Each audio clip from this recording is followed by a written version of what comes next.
ଧାର୍ମିକତା ନିମନ୍ତେ କ୍ଷୁଧିତ ଓ ତୃଷିତ ଲୋକେ ଧନ୍ୟ, କାରଣ ସେମାନେ ପରିତୃପ୍ତ ହେବେ। ଦୟାଳୁ ଲୋକେ ଧନ୍ୟ, କାରଣ ସେମାନେ ଦୟାପ୍ରାପ୍ତ ହେବେ। ଶୁଦ୍ଧଚିତ୍ତ ଲୋକେ ଧନ୍ୟ, କାରଣ ସେମାନେ ଈଶ୍ୱରଙ୍କ ଦର୍ଶନ ପାଇବେ।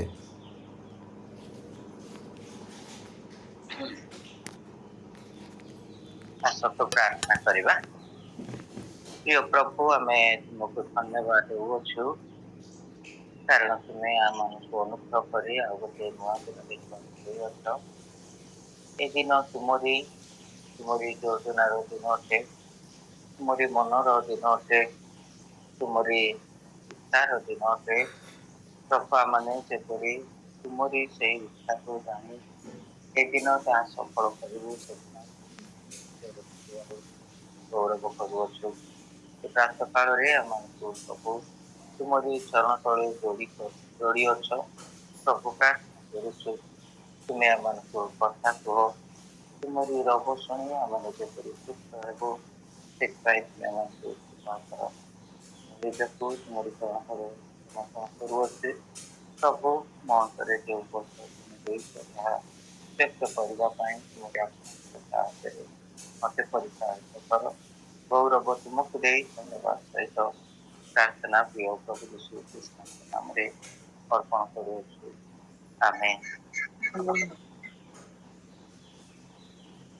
ତାମାନେ କେତେ ମାସ ହେଲା, ଜାନୁଆରୀ ଆଉ ଫେବୃଆରୀ ମାର୍ଚ୍ଚ ମାସ ଯେ ଖ୍ରୀଷ୍ଟ ଜୀବନ ଗୋଟେ ସ୍ୱର୍ଗୀୟ ଦର୍ଶନ ପ୍ରାପ୍ତ ଜୀବନ ଅଟେ। ତାମାନେ ପ୍ରଭୁ ଯୀଶୁ ଖ୍ରୀଷ୍ଟଙ୍କୁ ବିଶ୍ୱାସ କରିବା ଦ୍ୱାରା ସେ ଚାହୁଁଥିବା ଗୋଟେ ଜୀବନ ଆମେ ଦେଖିପାରୁଅଛୁ। ସେ ଚାହୁଁଥିବା ଜୀବନ ଆମେ ଜାଣିପାରୁଅଛୁ, କାରଣ ଈଶ୍ୱରଙ୍କର ଏହି ବାକ୍ୟ ଈଶ୍ୱରଙ୍କର ମନର କଥା ପ୍ରକାଶ କରିଅଛି। ଈଶ୍ୱର ମନୁଷ୍ୟ ନିମନ୍ତେ ଯେଉଁ ମହତ୍ତର ସ୍ୱର୍ଗୀୟ ଯୋଜନା ରଖିଅଛନ୍ତି, ତାହା ଏଠାରେ ପ୍ରାଞ୍ଜଳ ଭାବରେ, ବିସ୍ତୃତ ଭାବରେ, ଟିକିନିକି ଭାବରେ ସେ ପ୍ରକାଶ କରିଅଛନ୍ତି। ଆଉ ପରମେଶ୍ୱର ଆମମାନଙ୍କ ନିମନ୍ତେ ଯେଉଁ ଜୀବନ ଡିଜାଇନ କରିଛନ୍ତି, ଆଙ୍କିଛନ୍ତି, ସେହି ଜୀବନକୁ ବଞ୍ଚିବା ନିମନ୍ତେ ପ୍ରଭୁ ଆମମାନଙ୍କୁ ବହୁତ ବଡ଼ ସୁଯୋଗ ଦେଇ ଅଛନ୍ତି। ବହୁତ ବଡ଼ ସୁଯୋଗ ଦେଇ ଅଛନ୍ତି। ଯେପରି ବାକ୍ୟରେ ଲେଖାଯାଏ ଯେ ପ୍ରଭୁ ଯୀଶୁ ଖ୍ରୀଷ୍ଟଙ୍କର ଯେପରି ମନ ଥିଲା, ସେପରି ତୁମ ମାନଙ୍କର ମନ ହେଉ ବୋଲି। ଏବେ ତା ଅର୍ଥ ଏହି ବାକ୍ୟ ଆମମାନଙ୍କ ନିକଟରେ ପ୍ରଭୁ ଯୀଶୁ ଖ୍ରୀଷ୍ଟଙ୍କର ମନ କଥା ସବୁ ଲେଖୁଅଛି, ପ୍ରକାଶ କରିଅଛି ବୋଲି ସେହି ବାକ୍ୟରେ କୁହାଯାଉଛି ତାଙ୍କ ମନ ହେଉ ବୋଲି କହୁଅଛି। ତା ଅର୍ଥ ଏଇଥିରୁ ଆମେ ଜାଣିପାରୁଅଛୁ ଯେ ପିତା ପରମେଶ୍ୱର ଆମମାନଙ୍କୁ ସେ ଚାହୁଁଥିବା ଜୀବନ ବଞ୍ଚିବା ପାଇଁ ଏକ ବହୁତ ବଡ଼ ସୁଯୋଗ ଦେଇ ଅଛନ୍ତି।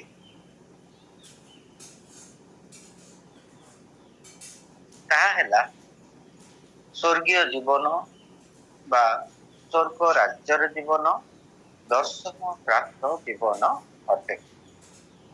ଆଜି ଯେଉଁ ଅଂଶ ଆମେ ପାଠ କଲୁ, ମାନେ ଗତ ଥର ଆମେ ଆଲୋଚନା କରିଥିଲୁ ଯେ ଆତ୍ମାରେ ଦିନହୀନ କହିଲେ କଣ, ଶୋକାର୍ତ୍ତ ଲୋକେ କହିଲେ କଣ, ତାହା ନିମନ୍ତେ ଶୋକ କରିବ, ଅନ୍ୟର ପାପ ଏବଂ ନିଜର ପାପ ନିମନ୍ତେ। ତାପରେ ନମ୍ର ଲୋକେ ଧନ୍ୟ, କାରଣ ପୃଥିବୀର ସେମାନେ ଅଧିକାରୀ ହେବେ। ପରମେଶ୍ୱର ଆମମାନଙ୍କୁ ଜଣ ଜଣ କରି ଜନ୍ମ ଦେଇଛନ୍ତି, ଜଣ ଜଣ କରି ପୁନର୍ଜନ୍ମ ମଧ୍ୟ ଦେଇଅଛନ୍ତି। ଏଟା ଦଳଗତ ଭାବରେ ନୁହେଁ, ଏକକ ଭାବରେ ଆମମାନଙ୍କୁ ପୁନର୍ଜନ୍ମ ଦେଇଅଛନ୍ତି। କିନ୍ତୁ ଜଣେ ବ୍ୟକ୍ତି ହେଲେ ମଧ୍ୟ ତାଙ୍କର ସ୍ୱର୍ଗ ରାଜ୍ୟ ପରିବ୍ୟାପ୍ତ ଅଟେ। ତାହା ସାରା ଜଗତ, ସାରା ପୃଥିବୀ ପର୍ଯ୍ୟନ୍ତ ପରିବ୍ୟାପ୍ତ ଅଟେ। ତେବେ ମୁଁ ଜଣେ ଏଠାରେ ସମ୍ବଲପୁରରେ ଗୋଟିଏ 2 ଫୁଟର ଜାଗା ବି ନୁହେଁ, ଗୋଟେ ଫୁଟ ବି ନୁହେଁ, 2ଟା ପାଦ ଯେତିକି ସ୍ଥାନ ନେବ ସେତିକି ମୋର ବଞ୍ଚିବାର ସ୍ଥାନ ହେଲେ ବି, କିନ୍ତୁ ମୋହର ଜୀବନ ସାରା ପୃଥିବୀ ପର୍ଯ୍ୟନ୍ତ ପ୍ରଭାବଶାଳୀ ଅଟେ। ସାରା ପୃଥିବୀ ପର୍ଯ୍ୟନ୍ତ ପ୍ରଭାବଶାଳୀ ଅଟେ। ସେଥିପାଇଁ ପୃଥିବୀର ଅଧିକାରୀ ହେବେ ବୋଲି କୁହାଯାଉଅଛି। ଅତଏବ ଆମମାନଙ୍କର ଜୀବନ ଈଶ୍ୱରଙ୍କର ଇଚ୍ଛାର ଜୀବନ ଯେତେବେଳେ ହୁଏ ସେତେବେଳେ ଈଶ୍ୱରଙ୍କର ଇଚ୍ଛା ଆମମାନଙ୍କ ଜୀବନ ଦ୍ୱାରା ସାରା ପୃଥିବୀରେ ସଫଳ ହୁଏ। ଧାର୍ମିକତା ନିମନ୍ତେ କ୍ଷୁଧିତ ଓ ଦୂଷିତ ଲୋକେ ଧନ୍ୟ, କାରଣ ସେମାନେ ପରିତୃପ୍ତ ହେବେ। ଧାର୍ମିକତା କହିଲେ କଣ ଅଟେ? ଦ ରାଇଚିୟସନେସ୍। ଧାର୍ମିକତା ହେଉଛି ଈଶ୍ୱରଙ୍କର ପର୍ସନାଲିଟି। ଧାର୍ମିକତା ହେଉଛି ଈଶ୍ୱରଙ୍କର ପରିପୂର୍ଣ୍ଣତା, ଈଶ୍ୱରଙ୍କର ପରିପ୍ରକାଶ। ଧାର୍ମିକତା ହେଉଛି ଈଶ୍ୱରଙ୍କର ପରିପୂର୍ଣ୍ଣତା, ଈଶ୍ୱରଙ୍କ ପରିପ୍ରକାଶ ଅଟେ। ସେ ଯିଏ ସେ ସିଏ, ଧାର୍ମିକତା ତାହା ପ୍ରକାଶ କରେ। ଅତଏବ ପରମେଶ୍ୱର ପ୍ରଭୁ ଯୀଶୁ ଖ୍ରୀଷ୍ଟ ଚାହାନ୍ତି ଯେ ଆମମାନେ ସେହି ଧାର୍ମିକତା ଅଟେ। ପରମେଶ୍ୱର ଯୋଉ ମାନର ଧାର୍ମିକତା ବଞ୍ଚନ୍ତି ବା ଅଛନ୍ତି, the very being of God as per the law, ବ୍ୟବସ୍ଥା ଅନୁସାରେ ପରମେଶ୍ୱରଙ୍କର ଯୋଉ ସ୍ଥିତି, ସେହି ସ୍ଥିତି ସହିତ ସମାନ ହେବା ଆମମାନଙ୍କୁ ଧନ୍ୟ କରେ। ପରମେଶ୍ୱରଙ୍କର ମାନ ଯେତିକି ମାନଦଣ୍ଡ ମାନ, ଆମମାନଙ୍କୁ ମଧ୍ୟ ସେଇ ମାନଦଣ୍ଡ ମାନେ କ୍ରୋଧିତ ହେବା, ଦୂଷିତ ହେବା, ବାଞ୍ଛା କରିବା, ବ୍ୟଗ୍ର ହେବା, ଆକୁଳ ହେବା, ବ୍ୟାକୁଳ ହେବା, ସେହି ମାନଦଣ୍ଡର ବ୍ୟକ୍ତି ହେବା ନିମନ୍ତେ ତାହା ହେଉଛି ଧାର୍ମିକତା ନିମନ୍ତେ କ୍ଷୁଧିତ ଏବଂ ଦୂଷିତ ବିଷୟ ଅଟେ। ଧାର୍ମିକତା the state of him who is as he ought to be। ଜଣେ ବ୍ୟକ୍ତି ଯେମିତି ମାନର ସେତିକି ମାନର ହେବା ହେଉଛି ଧାର୍ମିକତା ଅଟେ। ପୁଣି ଏହି ଅବସ୍ଥା ଈଶ୍ୱରଙ୍କ ଠାରେ ଏକ ଗ୍ରହଣୀୟ ଅବସ୍ଥାକୁ ବୁଝାଏ। ଈଶ୍ୱରଙ୍କ ଠାରେ ଗ୍ରହଣୀୟ ଅବସ୍ଥାକୁ ବୁଝାଏ। ରୋମୀ ତାର 3 ପର୍ବ 23 ଆଉ 24 ପଦ ପଢିବା।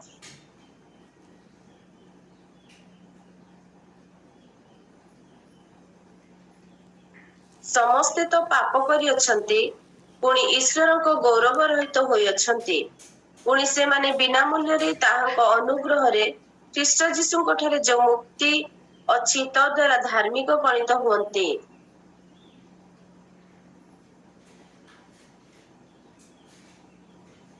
ଏଠାରେ ସମସ୍ତ ମାନବ ଜାତିର ଅବସ୍ଥା ବିଷୟ ଲେଖା ହେଇଛି। ସମସ୍ତେ ପାପ କରିଅଛନ୍ତି, ପାପୀ ଅଟନ୍ତି। ତାପରେ ଲେଖା ଯାଉଅଛି ବିଶ୍ୱାସ ଦ୍ୱାରା ଅନୁଗ୍ରହରେ ସେ ସମସ୍ତଙ୍କୁ ବିନା ମୂଲ୍ୟରେ ଧାର୍ମିକ ଗଣିତ କରନ୍ତି। ଧାର୍ମିକ କଣ ଅଟେ? ଈଶ୍ୱରଙ୍କର ଅବସ୍ଥା ଅଟେ। ପାପୀ କଣ ଅଟେ? ଈଶ୍ୱରଙ୍କର ବିପରୀତ, ତାହା ପତିତ ଅବସ୍ଥା ଅଟେ। ଧାର୍ମିକତା ଈଶ୍ୱରଙ୍କର ମାନ, ସ୍ୱର୍ଗୀୟ ମାନ ଅଟେ। ପାପ ବା ପାପଟା ମନୁଷ୍ୟର ପତିତ ଅବସ୍ଥା ଅଟେ। ସେଥିପାଇଁ ଲେଖାଯାଏ 23 ପଦରେ, ସମସ୍ତେ ତ ପାପ କରି କଣ ହେଇଛନ୍ତି? ଈଶ୍ୱରଙ୍କ ଗୌରବ ରହିତ ହୋଇଅଛନ୍ତି ବା ବଞ୍ଚିତ ହୋଇଅଛନ୍ତି। ଈଶ୍ୱରଙ୍କର ମହିମାରୁ ଊଣା ପଡ଼ିଅଛନ୍ତି, ଈଶ୍ୱରଙ୍କ ଗୌରବରୁ ଊଣା ପଡ଼ି ଅଛନ୍ତି। ତେବେ ଯେତେବେଳେ ପ୍ରଭୁ ଯୀଶୁ ଖ୍ରୀଷ୍ଟଙ୍କୁ ଜଣେ ପାପୀ ବିଶ୍ୱାସ କରି ଗ୍ରହଣ କରେ, ସେ ଅନୁଗ୍ରହରେ ସେ ପତିତ ଅବସ୍ଥାରୁ ସେ ଉଚ୍ଚସ୍ଥ ଅବସ୍ଥା ସହିତ ସମାନ ହୁଏ। ଈଶ୍ୱର ତାକୁ ଏଲିଭେଟ୍ କରନ୍ତି, ଈଶ୍ୱର ତାକୁ ତାଙ୍କ ସହିତ ସମକକ୍ଷ କରାନ୍ତି। କାହା ଦୃଷ୍ଟିରେ? ନିଜ ଦୃଷ୍ଟିରେ। ଈଶ୍ୱର ନିଜ ଦୃଷ୍ଟିରେ ସେହି ବ୍ୟକ୍ତିକୁ ସମାନ କରନ୍ତି ଏବଂ ଦେଖନ୍ତି। ଦୁନିଆ ଦୃଷ୍ଟିରେ ସେଟା ହେଇ ନପାରେ। ଦୁନିଆ ଆମକୁ ବାହାର ବିଷୟ ଦେଖେ, କିନ୍ତୁ ଈଶ୍ୱର ଆମମାନଙ୍କର ଅନ୍ତଃକରଣ ଦେଖନ୍ତି। ଆଉ ଯୋଉ ଅନ୍ତଃକରଣ ପ୍ରଭୁ ଯୀଶୁ ଖ୍ରୀଷ୍ଟଙ୍କୁ ବିଶ୍ୱାସ କରି ଗ୍ରହଣ କରିଅଛି ସେ ଈଶ୍ୱରଙ୍କର ସନ୍ତାନ ହୋଇଅଛି। ଆଉ ଈଶ୍ୱରଙ୍କର ସନ୍ତାନ ଈଶ୍ୱରଙ୍କ ପରି ଗୌରବାନ୍ୱିତ ହୋଇଅଛନ୍ତି। ତାଙ୍କ ସହିତ ସମାନ ଧାର୍ମିକ ଭାବରେ ଗଣିତ ହୋଇ ଈଶ୍ୱର ତାକୁ ନିଜ ଧାର୍ମିକତା ସହିତ ସମାନ ଭାବରେ ସେ ଦେଖନ୍ତି। ପରମେଶ୍ୱର କେତେ ମହାନ ଅଟନ୍ତି। ଯେତେ ଜଣ ଆମେ ବିଶ୍ୱାସ ଦ୍ୱାରା ପରିତ୍ରାଣ ପାଇଅଛୁ, ଅର୍ଥରେ ପରିତ୍ରାଣ ପାଇବା ହିଁ ଆମମାନଙ୍କୁ ଧନ୍ୟ କରୁଅଛି। 3 ପଦରେ ତାହା ଲେଖା ହେଇଛି। ଆତ୍ମାରେ ଦୀନହୀନ ଲୋକେ ଧନ୍ୟ, କାରଣ ସେ ସ୍ୱର୍ଗ ରାଜ୍ୟ ସେଇମାନଙ୍କର। ସ୍ୱର୍ଗ ରାଜ୍ୟ ସେମାନେ। ଏବେ ସ୍ୱର୍ଗ ରାଜ୍ୟ କାହାର? ଏହା ଈଶ୍ୱରଙ୍କର ରାଜ୍ୟ, ପ୍ରଭୁଙ୍କର ରାଜ୍ୟ। ଆଉ ସେଇଥିର ବାସିନ୍ଦା ହେବା, ସେଥିର ପ୍ରଜା ହେବା କେତେ କେତେ ଧନ୍ୟ ବିଷୟ, କେତେ ଧନ୍ୟ ବିଷୟ। ଏ ଧାର୍ମିକତା କହିଲେ ଈଶ୍ୱରଙ୍କର ମାନ, ଈଶ୍ୱରଙ୍କର ସ୍ଥିତି, ଈଶ୍ୱରଙ୍କର ଅବସ୍ଥା, ଈଶ୍ୱରଙ୍କର ହୃଦୟ, ଈଶ୍ୱରଙ୍କର ନ୍ୟାୟ, ସେଇ ଜିନିଷକୁ ଆକାଂକ୍ଷା କରିବା, କ୍ଷୁଧିତ ହେବା, ତୃଷିତ ହେବା, ସେଟା ପାଇବା ପାଇଁ, ସେଟା ହେବା ପାଇଁ, ତାହା ଜଣେ ବ୍ୟକ୍ତିକୁ ଧନ୍ୟ କରେ। କାରଣ କ୍ଷୁଧିତ ଆଉ ତୃଷିତ ହେଇକି ରହିବାଟା ନୁହେଁ, କିନ୍ତୁ ପରିତୃପ୍ତ ହେବେ ବୋଲିକି ଲେଖାଯାଏ। ତା ଅର୍ଥ ମୁଁ ଈଶ୍ୱର ଯୋଉ ପ୍ରକାରେ ଧାର୍ମିକ ଅଟନ୍ତି, ମୁଁ ସେହି ପ୍ରକାରେ ଯେତେବେଳେ ଧାର୍ମିକ ଜୀବନ ବଞ୍ଚିବା ପାଇଁ ଇଚ୍ଛା କରେ, ଈଶ୍ୱର ସେହି ଇଚ୍ଛାକୁ ଆମମାନଙ୍କ ନିମନ୍ତେ ଗ୍ରାଣ୍ଟ କରନ୍ତି, ତଥାସ୍ତୁ କରନ୍ତି। ଯୋହନ 15 ପର୍ବ 7 ପଦ ଟିକେ କୁହନ୍ତୁ। ଯଦି ତୁମେ ମାନେ ମୋ ଠାରେ ରୁହ ଆଉ ମୋହର ବାକ୍ୟ ତୁମ ମାନଙ୍କ ଠାରେ ରୁହେ, ତାହେଲେ ଯେକୌଣସି ବିଷୟ ଇଚ୍ଛା କର ତାହା ମାଗ, ଆଉ ତୁମମାନଙ୍କ ନିମନ୍ତେ ତାହା ସାଧିତ ହେବ।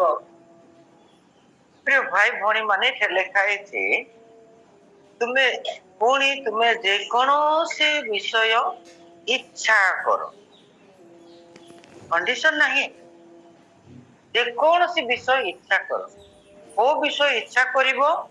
ଏ ଧାର୍ମିକତା। ଈଶ୍ୱର ଯେମିତି ଧାର୍ମିକ, ବିଶ୍ୱାସୀ ଜଣେ ତାଙ୍କର ସନ୍ତାନ ଜଣେ ସେମିତି ଧାର୍ମିକ ହେବା ପାଇଁ ଇଚ୍ଛା କରୁଥିଲେ। ଆଉ ସେଇ ଇଚ୍ଛାକୁ ପ୍ରଭୁ ଯୀଶୁ ଖ୍ରୀଷ୍ଟ କହୁଛନ୍ତି ସେ ପରିତୃପ୍ତ ହେବ। କେତେବେଳେ ସେଟା? 7 ପଦରେ ଲେଖା ହେଇଛି, ଜନ 15:7। ଯେବେ ତୁମେ ମୋ ଠାରେ ରୁହ, ଖ୍ରୀଷ୍ଟଙ୍କ ସହିତ ରହିବ ଏବଂ ମୋହର ବାକ୍ୟ ତୁମମାନଙ୍କ ଠାରେ ରୁହେ। ଆମେ ଯୀଶୁଙ୍କ ଠାରେ ରହିବା,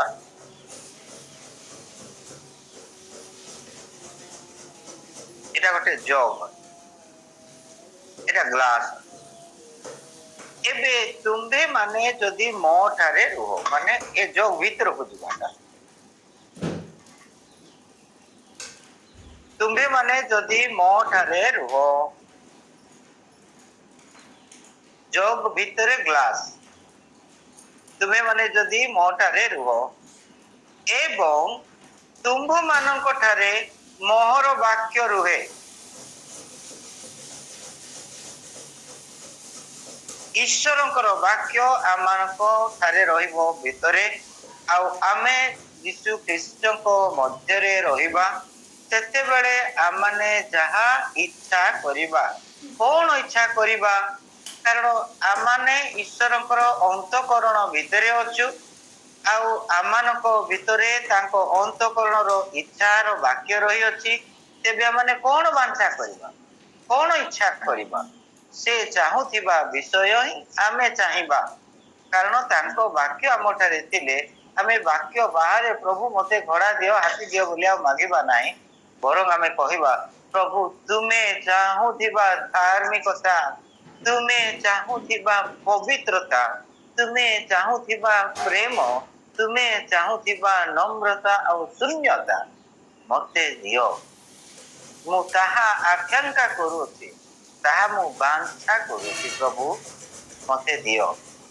ବ୍ୟାକୁଳ ହେଇ ଯେତେବେଳେ ଆମମାନେ ତା ବାଞ୍ଛା କରିବା, ପ୍ରଭୁ ଯେପରି ପ୍ରତିଜ୍ଞା କରିଅଛନ୍ତି ସେହିପରି ଆମମାନେ ତାହା ପ୍ରାପ୍ତ ହେବା। କାରଣ ସେ ଦେବାକୁ ପ୍ରତିଜ୍ଞା କରିଛନ୍ତି, ସେ ଦେବାକୁ ବିଶ୍ୱସ୍ତ ମଧ୍ୟ ଅଟନ୍ତି। ପ୍ରିୟ ଭାଇ ଭଉଣୀ ମାନେ, ଧାର୍ମିକତା ନିମନ୍ତେ କ୍ଷୁଧିତ ଆଉ ତୃଷିତ ଅବସ୍ଥା ଆମମାନଙ୍କୁ ଧନ୍ୟ କରେ। ଏଟା ହଉଛି ସ୍ୱର୍ଗ ରାଜ୍ୟର ବାଞ୍ଛା। ଈଶ୍ୱରଙ୍କର ଇଚ୍ଛାର ବ୍ୟକ୍ତି ହେବା, ଈଶ୍ୱରଙ୍କ ମନର ମତର ବ୍ୟକ୍ତି ହେବା ପାଇଁ ଇଚ୍ଛା କରିବା। ଦାଉଦକୁ ଯେମିତି କୁହାଯାଏ, ଦାଉଦଙ୍କ ବିଷୟରେ, ଦାଉଦ କିଏ ଥିଲେ? He was a man after God's own heart. ଇଂରାଜୀ ତର୍ଜମାଟା ମତେ ଭଲ ଲାଗେ। David was the man after God's own heart. ଦାଉଦ ଈଶ୍ୱରଙ୍କ ହୃଦୟର ବ୍ୟକ୍ତି ଥିଲେ। ଈଶ୍ୱର ଚାହୁଁଥିବା ଜିନିଷ ଯଦି ଆମେ ଚାହିଁବା, ସେ କାହିଁକି ଦେବେ ନାହିଁ? ଦେବା ପାଇଁ ହିଁ ସେମାନଙ୍କୁ ପରିତ୍ରାଣ ଦେଇ ଅଛନ୍ତି। ପ୍ରିୟ ଭାଇ ଭଉଣୀ ମାନେ, ଧାର୍ମିକତା ନିମନ୍ତେ କ୍ଷୁଧିତ ଏବଂ ତୃଷିତ ଲୋକେ ଧନ୍ୟ, କାରଣ ସେମାନେ ସତରେ ପରିତୃପ୍ତ ହେବେ। এই ଧାର୍ମିକତା ହଉଛି ଆମମାନଙ୍କର ଚିନ୍ତା, ଭାବନା ଏବଂ କାର୍ଯ୍ୟ କରେକ୍ଟନେସ୍ ହେବା ଦରକାର, ସଠିକ ଥିବା ଦରକାର। Integrity within ourselves, between with our thought, our feeling and our action. All things we put together, expressing the heart desire of God. ଈଶ୍ୱରଙ୍କ ହୃଦୟର ବାଞ୍ଛାର ପରିପ୍ରକାଶ ହେଉଥିବ, ପରିପ୍ରକାଶ। ପ୍ରିୟ ଭାଇ ଭଉଣୀ ମାନେ, ଆମମାନେ ଯେହେତୁ ମନୁଷ୍ୟ, ଆମମାନେ ଲୋକଙ୍କୁ ଇମିଟେଟ୍ କରିବା, ଲୋକଙ୍କୁ ଅନୁକରଣ କରିବା ଆମମାନଙ୍କର ସ୍ୱଭାବ ଅଟେ। ସେଥିପାଇଁ ତ ଏ ପ୍ରକାର ଭାଷା କୁହାଯାଏ ନା, ତାଙ୍କର ଫ୍ୟାନ୍ ବୋଲି କୁହାଯାଏ। କିଏ ଯଦି କଣ ଫିଲ୍ମ ହିରୋ ଗୋଟେ ଏମିତି ଲମ୍ବା ଲମ୍ବା ବାଳ ରଖିଲେ, ପୁଅମାନେ ମୋତେ ଲମ୍ବା ଲମ୍ବା ବାଳ ରଖିଲେ, ସେ ଯେମିତିଟା ଗୋଟେ ଲମ୍ବା ଲମ୍ବା ମୁନିଆ ମୁନିଆ ପିନ୍ଧିଥିବେ ସେମିତିଟା ପିନ୍ଧିବେ, ସେ ଯେମିତିଟା ଗୋଟେ ଦାଢ଼ି ଷ୍ଟାଇଲ କରିବେ, ଏମିତି ଲମ୍ବା ହେଇକି ବୋଜା ହେବାଟା ସେ ପ୍ରକାର କରିବେ ଇତ୍ୟାଦି। ଏଟା ହଉଛି ଜଣେ ବ୍ୟକ୍ତିଙ୍କର ବାହ୍ୟ ପରିପ୍ରକାଶକୁ, କଥାର ଶୈଳୀକୁ ଅନୁକରଣ କରନ୍ତି। ଏଟା ମାନେ ଯୁବା ଲୋକମାନଙ୍କର ଏ କଥା ଗୁଡାକ। ପ୍ରଭୁ ଯୀଶୁ ଖ୍ରୀଷ୍ଟ କହୁଅଛନ୍ତି, ସେ ଯେପରି ଈଶ୍ୱରଙ୍କ ନିକଟରେ ଧାର୍ମିକ ଏବଂ ଧାର୍ମିକତା ନିମନ୍ତେ ହିଁ ସେ ବଞ୍ଚିବେ, ଯେହେତୁ ସେ ଧାର୍ମିକ ଥିଲେ, ସେହି ଧାର୍ମିକତା ସେ ଆମମାନଙ୍କ ଜୀବନରେ ରୋପଣ କରିବାକୁ ଚାହାନ୍ତି, ଆମମାନଙ୍କ ଠାରେ ଅଭିବୃଦ୍ଧି କରିବାକୁ ଚାହାନ୍ତି। ଆଉ ସେଥିପାଇଁ ଆମମାନଙ୍କ ପାଇଁ ଗୋଟେ ଖୋଲା ଉତ୍ସାହଜନକ ବାକ୍ୟ କହୁଛନ୍ତି ଯେ ଧାର୍ମିକତା ନିମନ୍ତେ କ୍ଷୁଧିତ ଓ ତୃଷିତ ଲୋକେ ଧନ୍ୟ, କାରଣ ସେମାନେ ପରିତୃପ୍ତ ହେବେ। ସେଥିରେ ଆମେ କେବେ କହିବା ନାହିଁ ମୁଁ କି ଯୀଶୁ ଯେ ମୁଁ ଏତେ ଧାର୍ମିକ ହେଇପାରିବି। ଯୀଶୁ ଯେମିତି ସେମିତି ଧାର୍ମିକ ହେବା ପାଇଁ ସେ ଅଫର କରୁଛନ୍ତି, ସେ ସୁଯୋଗ ଦେଇ ଆମେ ହେବା ପାଇଁ ଇଚ୍ଛା କରିବା ହିଁ ଈଶ୍ୱର ଇଚ୍ଛା କରନ୍ତି। ଆମେ ତାଙ୍କର ଧାର୍ମିକତାର ସମକକ୍ଷ ହେବା ନିମନ୍ତେ ଈଶ୍ୱର ଇଚ୍ଛା କରୁଅଛନ୍ତି। ସେଥିପାଇଁ ସେହି ଇଚ୍ଛାକୁ ଆମେ ଇଚ୍ଛା କରିବା ହେଲା ଧାର୍ମିକତା ନିମନ୍ତେ କ୍ଷୁଧିତ ଏବଂ ତୃଷିତ ହେବା। ପ୍ରଭୁ କେତେ ମହାନ, କେତେ ମହାନ, କେତେ ଅପବ୍ୟ ପୁତ୍ରଙ୍କର ବଡ ଭାଇ, ଅପବ୍ୟ ପୁତ୍ର ସାନ ଭାଇ ଯେତେବେଳେ ଫେରିଲେ, ବଡ ଭାଇକୁ କହିଲେ ପଢିବାକୁ। ସେଟା ଲୋକ 15 ପର୍ବ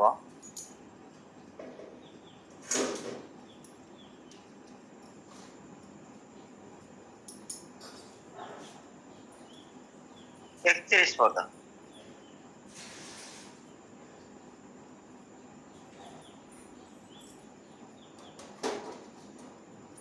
ଜଣେ ପଢି ଲୋକ 15:31।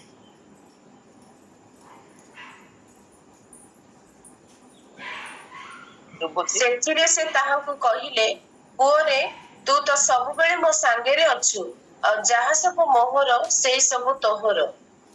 ଯାହା ସବୁ ମୋହର ତାହା ସବୁ ତୋହର। ମୋହର କଣ? ଘୋଡ଼ା ଗାଡ଼ି ମାନେ ବ୍ୟାଙ୍କ ବାଲାନ୍ସ ଟିକେ ଏଇ ଜିନିଷ ନୁହଁ। ଯାହା ସବୁ ମୋହର କହିଲେ ମୋହର ପ୍ରେମ, the heart of my love, my heart of full with love, compassion, righteousness, the holy.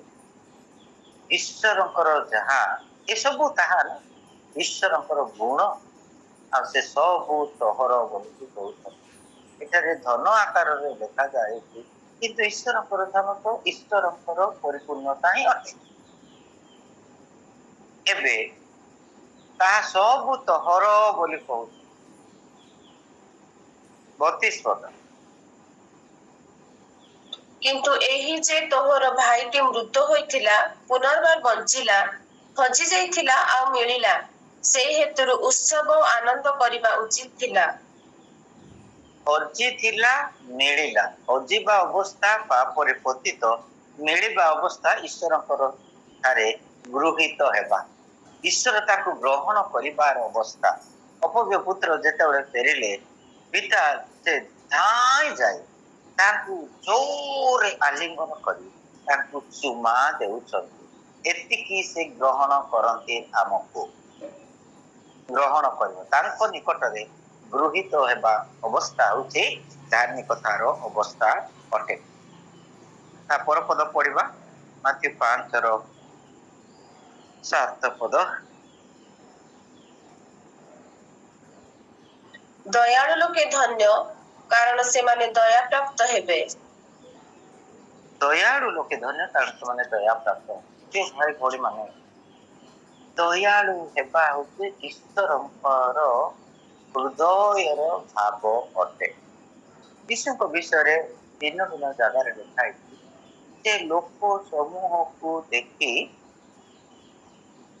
ଦୟାରେ ବିଗଳିତ ହେଲେ। କୋଉମାନଙ୍କୁ ଦେଖିକି?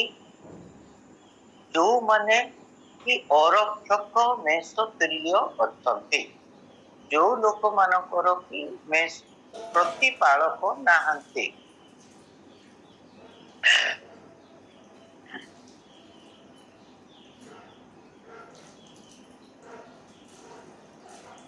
ରକ୍ଷା ବିହୀନ, ସୁରକ୍ଷା ବିହୀନ, ପିତା ବିହୀନ, ପାଳକ ବିହୀନ, ମନ ଇଚ୍ଛା ଜୀବନ, ଆମ ଇଚ୍ଛା ଜୀବନ, ଈଶ୍ୱରଙ୍କର ଇଚ୍ଛା, ଈଶ୍ୱରଙ୍କର କୁଆଡ ମଧ୍ୟରୁ ବାହାର ଜୀବନ। ସେହିପରି ଲୋକମାନଙ୍କୁ ଦେଖି ପ୍ରଭୁ ଯୀଶୁ ଖ୍ରୀଷ୍ଟ ଦୟାରେ ବିଗଳିତ ହେଲେ।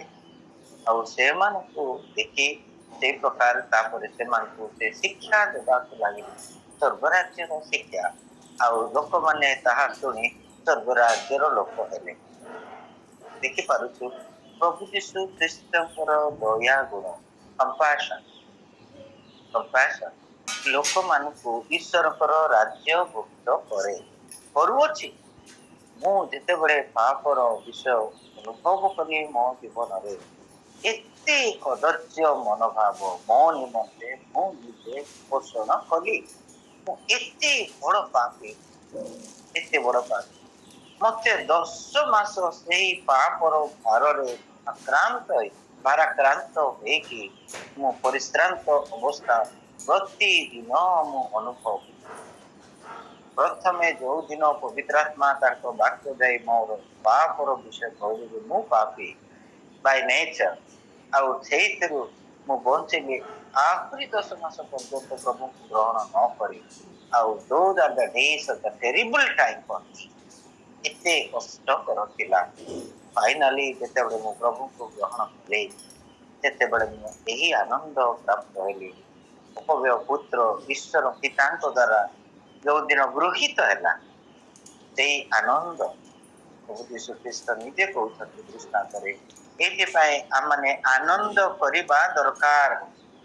ତାମାନେ ପିତା ପରମେଶ୍ୱର, ସ୍ୱର୍ଗ, ଦୂତଗଣ, ପାପୀ ମନୁଷ୍ୟ କହିଲେ ଯୋଉ ଆନନ୍ଦ, ସେହି ଆନନ୍ଦ ମୁଁ ପ୍ରାପ୍ତ ହେଲି, କାରଣ ଈଶ୍ୱର ସେଇଥିରେ ଆନନ୍ଦିତ ହେଲେ।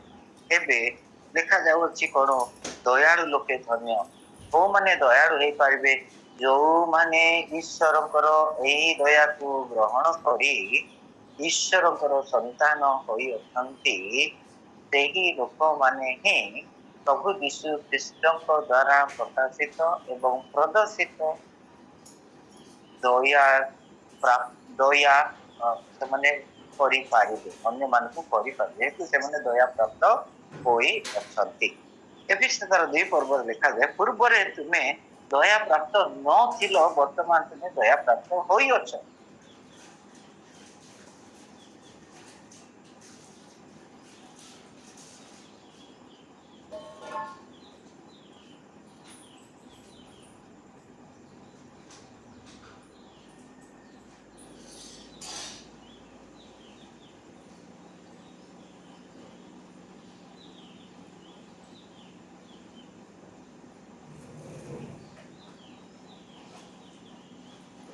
ପ୍ରଭୁ ଯୀଶୁ ଖ୍ରୀଷ୍ଟକୁ ଯେତେବେଳେ ଆମେ ବିଶ୍ୱାସ କରି ଗ୍ରହଣ କରୁ, ଆମମାନେ ତାହାଙ୍କର ଦୟା ହେତୁ ହିଁ ଅନୁଗ୍ରହରେ ପରିତ୍ରାଣ ପ୍ରାପ୍ତ ଅଟୁ।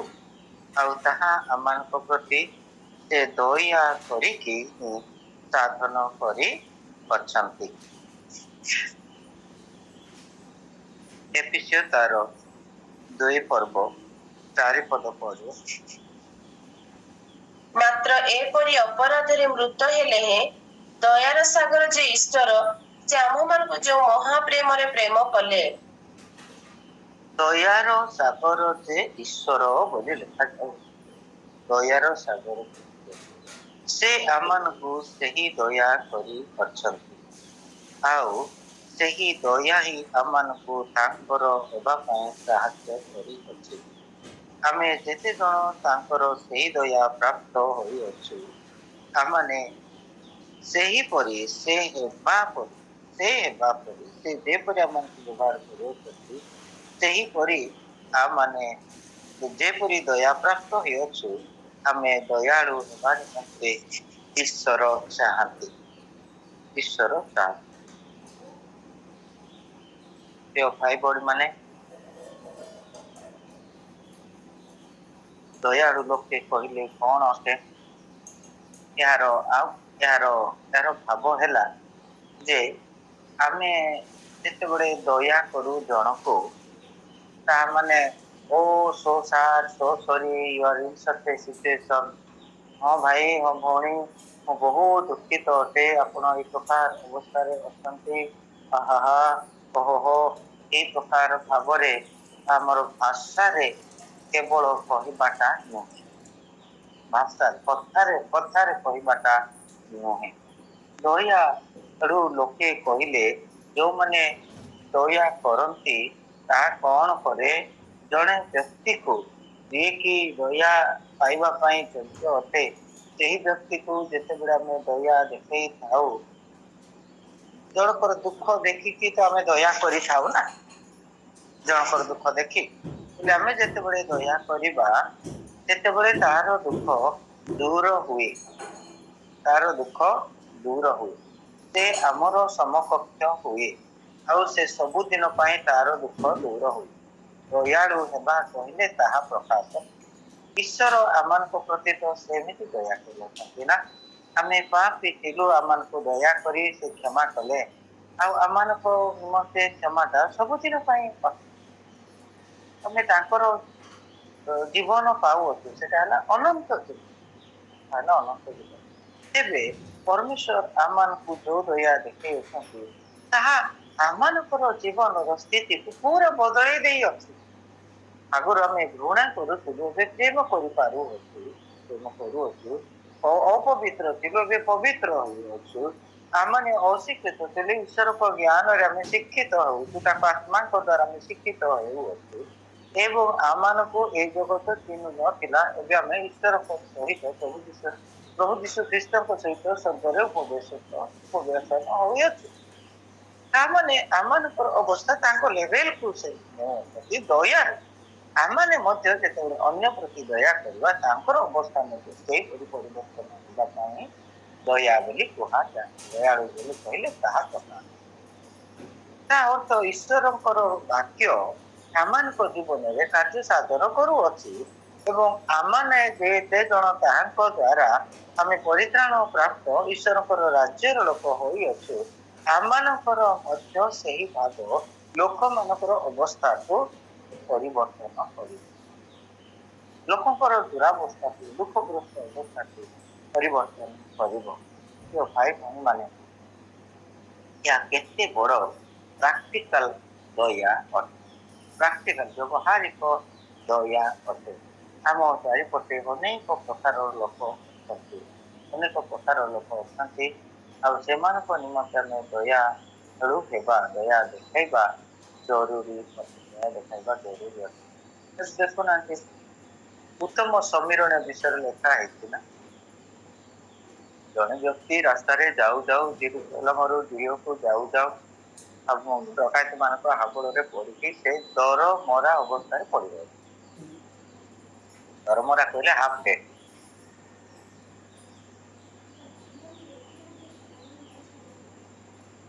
ସମୀରଣୀ ଲୋକ ତାଙ୍କ ପ୍ରତି ଯୋଉ ଦୟା ଦେଖେଇଲେ, ସେ ଦୟା ହେତୁ ସେ ବ୍ୟକ୍ତିର ଅବସ୍ଥା କୋଉ ଅବସ୍ଥାକୁ ଆସିଲା, ପୂର୍ବରେ ଯୋଉ ଅବସ୍ଥା ଥିଲା ସେ ଅବସ୍ଥାକୁ ଫେରିଲା। ଏ ପ୍ରକାର ପରମେଶ୍ୱର ଆମମାନଙ୍କ ଜୀବନରେ ଚାହାନ୍ତି ଦୟା ଦେଖେଇବା ଅନ୍ୟମାନଙ୍କ ନିକଟରେ। ଆଉ ତେବେ କଣ ହବ, ଆମମାନେ ଧନ୍ୟ ହେବା।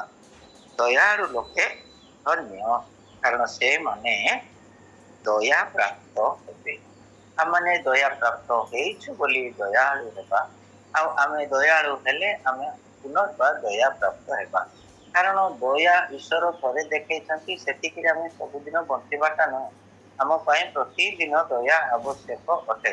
ପଢିବା ବିଳାପ 3 ପର୍ବ 22 ପଦ।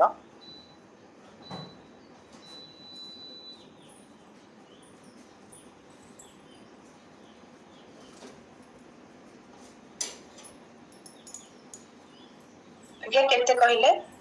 ବିଳାପ 3 ପର୍ବ 22 ଆଉ 23 ପଦ। ତାଙ୍କର ବିବିଧ ଦୟା ସକାଶୁ। Lamentation 3:22 and 23 ପଢ। ସଦାପ୍ରଭୁଙ୍କ ବିବିଧ ଦୟା ସକାଶୁ ଆମ୍ଭେମାନେ ବିନଷ୍ଟ ହୋଇନାହୁଁ, କାରଣ ତାହାଙ୍କର କରୁଣା ଶେଷ ହୁଏ ନାହିଁ। ସେ ସବୁ ପ୍ରତି ପ୍ରଭାତରେ ନୂତନ, ତୁମର ବିଶ୍ୱସ୍ତତା ମହତ।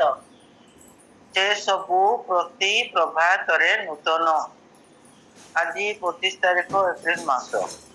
ଆଜି ପ୍ରଭୁଙ୍କର ଯୋଉ ଦୟା ଆମ ପାଇଁ, ସେଟା ଗତକାଲିର ବାସି ଦୟା ନୁହେଁ, ସେଟା ଆଜି ଆମ ପାଇଁ ନୂତନ ଦୟା ପ୍ରକାଶ କରି ବଞ୍ଚେଇ ରଖି ଅଛନ୍ତି।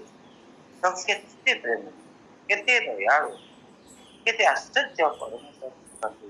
ପ୍ରଭୁ ଆମମାନଙ୍କ ଠାରୁ ମଧ୍ୟ ତାହା ହିଁ ଚାହାନ୍ତି ଯେ ଆମମାନେ ତାଙ୍କ ପରି ଦୟାଳୁ ହେବା। କାରଣ ଆଜି ଆମମାନେ ଦୟା ପ୍ରାପ୍ତ, ଆଜି ଆଜି ଆଉ ଆଜି ପାଇଥିବା ଦୟା ହେତୁରୁ ଆଜି ଅନ୍ୟମାନଙ୍କ ନିମନ୍ତେ ଆମେ ଦୟାଳୁ ହେବା। କାରଣ ସ୍ୱର୍ଗ ରାଜ୍ୟର ଲୋକ, ସ୍ୱର୍ଗ ରାଜ୍ୟର ଜୀବନ କହିଲେ ଈଶ୍ୱର ଚାହୁଁଥିବା ଜୀବନ ଅଟେ। ଈଶ୍ୱର ଚାହୁଁଥିବା ଜୀବନ। ପ୍ରତ୍ୟେକ ଜଣେ ବ୍ୟକ୍ତି ଯେତେବେଳେ ଦୟାଳୁ ହୁଏ, ଅନ୍ୟଙ୍କର ଅବସ୍ଥାର ପରିବର୍ତ୍ତନ ଘଟେ। ଅନ୍ୟର ଅବସ୍ଥାର ପରିବର୍ତ୍ତନ ଘଟେ। ମତେ ବହୁତ ଭଲ ଲାଗେ ୱାର୍ଲଡ ଭିଜନର ସେବା ନିମନ୍ତେ ମୁଁ ଦେଖି ଆସିଛି। ଆଗରୁ ବନ୍ଦ ହେଲା, ଅଳ୍ପ ବୟସରୁ ହିଁ ୱାର୍ଲଡ ଭିଜନର ସେବା କାର୍ଯ୍ୟ ଦେଖି ଆସିଛି ଯେ ସେମାନେ ଗୋଟେ କନସିଷ୍ଟେଣ୍ଟଲି ବିଶ୍ୱସ୍ତ ଭାବରେ ଗୋଟେ କମ୍ୟୁନିଟିର, ଗୋଟେ ଗୋଷ୍ଠୀର ପିଲାମାନଙ୍କ ଜୀବନରେ ଏକ ପରିବର୍ତ୍ତନ ଆଣିବା ପାଇଁ କାର୍ଯ୍ୟ କରୁଥିଲେ। ଆଉ ତାହା ସେମାନଙ୍କର ସେହି କାର୍ଯ୍ୟ ନିରବଚ୍ଛିନ୍ନ ବିଶ୍ୱସ୍ତ ପ୍ରେମପୂର୍ଣ୍ଣ କାର୍ଯ୍ୟ ସେହି ପିଲାମାନଙ୍କୁ ଶିକ୍ଷିତ ଏବଂ ଉଚ୍ଚ ଶିକ୍ଷିତ କରି ସେମାନଙ୍କୁ ସମାଜର ଅନ୍ୟ ଲୋକମାନଙ୍କର ସହିତ ସମକକ୍ଷ କରାଉଥିଲା। ଯେପରି ସେମାନଙ୍କର ଏଜୁକେସନାଲ ପାଠପଢା, ଶିକ୍ଷା, ତାପରେ ଇକୋନୋମିକାଲ ଅର୍ଥନୀତି, ସେମାନଙ୍କର ସାମାଜିକ ସ୍ଥିତି, ସୋସିଆଲ, ଏବଂ ଅଲ୍ଟିମେଟଲି ଯେଉଁମାନେ ପ୍ରଭୁଙ୍କୁ ଗ୍ରହଣ କରୁଥିଲେ ସେମାନେ ପରିତ୍ରାଣ ପ୍ରାପ୍ତ ହୋଇ ସେମାନେ ଆତ୍ମିକ ଭାବରେ ମଧ୍ୟ ସେମାନେ ଉଚ୍ଚ ଅବସ୍ଥାକୁ ଆସୁଥିବା ପରିବର୍ତ୍ତନ କାମ ସେହି ପ୍ରକାର ଅଟେ। ଆଉ ସେଟା ହଉଛି ଦୟାର ସେବା ଅଟେ। It was the ministry of the compassion, minister of compassion, प्रभु नीड टू बी कंपैशन अते आमनको प्रभु दया देई अछंती सेतिपई आमे दयाळु हेबा आमे हमर दया हेतु हमर दया भाव गुण कार्य हेतु लोकमानक जीवनर परिवर्तन घटिବ ସେମାନଙ୍କର ସାମାଜିକ ସ୍ଥିତି ସେମାନଙ୍କର ଶିକ୍ଷାର ସ୍ଥିତି ଆଉ ସେମାନଙ୍କର ଭାବର ସ୍ଥିତି ଆତ୍ମିକ ଜୀବନର ସ୍ଥିତି ଏସବୁ ପରିବର୍ତ୍ତନ ଆଣିବ ସବୁ ଆମମାନଙ୍କୁ ଯେଉଁ ଅନୁଗ୍ରହ ଦେଇଛନ୍ତି ଆସୁ ଆମମାନେ ତାଙ୍କର ଧାର୍ମିକତା ନିମନ୍ତେ କୃତିତ୍ୱ ହଉ ସେଇଟା ଧାର୍ମିକତା ନିମନ୍ତେ କୃତିତ୍ୱ ହେବା କହିଲେ ସେଟା ଥରକରେ ନୁହଁ ସେଟା ମଧ୍ୟ ଏକ ପ୍ରକାର ଅଟେ ଦ ହଙ୍ଗରିଂ ୱାନ୍ସ ବୋଲି ଲେଖାଯାଏ ଦ ହଙ୍ଗରିଂ ୱାନ୍ ତାମାନେ କଣ୍ଟିନ୍ୟୁଅସଲି ନିରବଚ୍ଛିନ୍ନ ଭାବରେ ଈଶ୍ୱରଙ୍କର ଧାର୍ମିକତା ନିମନ୍ତେ ବ୍ୟାକୁଳ ହେବା ବାଞ୍ଛା କରିବା ଏଇଟା ଏଇ ପ୍ରକାର ଅଟେ ଗୀତ ସଂହିତା 34 ତାର 4 ପଦରେ ଗୋଟେ ବିଷୟ ଲେଖା ହେଇଛି ଗୀତ ସଂହିତା 34 ତାର 4 ପଦ ମଧ୍ୟ ସଦା ହଁ ମଧ୍ୟ ସଦାପ୍ରଭୁଙ୍କ ଠାରେ ଆନନ୍ଦ କର ତହିଁରେ ସେ ତୁମ୍ଭର ମନୋବାଞ୍ଛା ପୂର୍ଣ୍ଣ କରିବେ ଏମିତି ପରମେଶ୍ୱର ଧାର୍ମିକତାର ଜୀବନ ବଞ୍ଚିବା ପାଇଁ ବାଞ୍ଛା କରିବା ଇଚ୍ଛା କରିବା ସେ ପୂର୍ଣ୍ଣ କରିବେ ପୂର୍ଣ୍ଣ କରି ଯେହେତୁ ଏଠାରେ ବି ସେ ପ୍ରତିଜ୍ଞା କରିବେ ପ୍ରଭୁ ଆମ ସମସ୍ତଙ୍କୁ ଅନୁଗ୍ରହ ଦିଅନ୍ତୁ ଆଜି ପାଇଁ